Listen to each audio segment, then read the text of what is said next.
Black and white കോമ്പിനേഷനിൽ ഒരു hand വർക്കിൽ വരുന്ന, അതായത് മിഡിൽ പോർഷനിൽ ഹാൻഡ് വർക്ക് വരുന്ന ഒരു പാറ്റേൺ ആണ്. അമേസിങ് പാറ്റേൺ കണ്ടോ. ഇതുപോലെ നല്ല ഫ്ലെയർഡ് ആയിട്ടുള്ള ഒരു ടോപ്പാണ്. ഇതുപോലെ സെന്റർ ലൈക്ക് പോർഷനിൽ ഇതുപോലെ ഒരു ഹാൻഡ് വർക്കും ത്രെഡ് വർക്കും വന്നിട്ടുള്ള ഒരു വർക്കാണ് കണ്ടോ. ഇതുപോലെ ചെറിയ ചെറിയ ബ്ലാക്ക് വർക്ക് ബീഡ്സ് വെച്ച് ചെയ്ത വർക്കാണ്. It's a very good piece. കാരണം black and white is an amazing combination. And hand work ഒരു ഫ്ലോറൽ കൈൻഡ് ഓഫ് ഹാൻഡ് വർക്കാണ് കൊടുത്തിട്ടുള്ളത്. അത്യാവശ്യം നല്ല ഫ്ലെയർഡ് ആണ്. ജോർജറ്റ് ആണ് ഫാബ്രിക് വരുന്നത്. നല്ല ഫ്ലോയി ആയിട്ട് നിൽക്കും. ഇതാണ് സ്ലീവിലേക്കും ഇത് കൊടുത്തിട്ടുണ്ട്. ഇതിൻ്റെ ഈ ഒരു ഐ തിങ്ക് ഇതിൻ്റെ ദുപ്പട്ടയിലൊന്നും വർക്ക് വരുന്നില്ല. ഓൺലി ഇത് ടോപ്പിൽ മാത്രമാണ് വർക്ക് വരുന്നത്. പക്ഷെ ടോപ്പിന് അത്യാവശ്യം നല്ല ഫ്ലെയർഡ് ആയിട്ട് വരുന്ന ഒരു ടോപ്പാണ്. റേറ്റും സൈസും I am giving it in the description. കണ്ടോ, പ്യുവർ വൈറ്റ് സിംഗിൾ ഷെയ്ഡാണ് വരുന്നത്.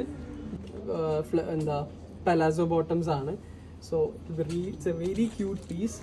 ആൻഡ് ദുപ്പട്ട ഞാൻ പറഞ്ഞ പോലെ നാസ്മിനിൽ വരുന്ന ദുപ്പട്ട സിമ്പിൾ ആയിട്ടുള്ള ദുപ്പട്ടയാണ്. നാസ്മിനിൽ സിമ്പിൾ ആയിട്ടുള്ള ഒരു വൈറ്റ് ദുപ്പട്ടയാണ്.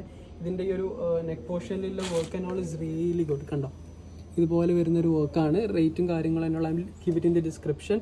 നോർമലി വരുന്നൊരു കട്ടിങ് അല്ല. ഈ ഒരു ഭാഗത്ത് കള്ളീസ് ഒന്നും വരുന്നില്ല. ഈ രണ്ട് സൈഡിലേക്കാണ് കള്ളീസ് വരുന്നത്. കണ്ടോ, ഇതുപോലെ കള്ളീസ് അല്ല, ഒരു ഫ്ലെയർഡ് പോലെയാണ് വന്നിട്ടുള്ളത്.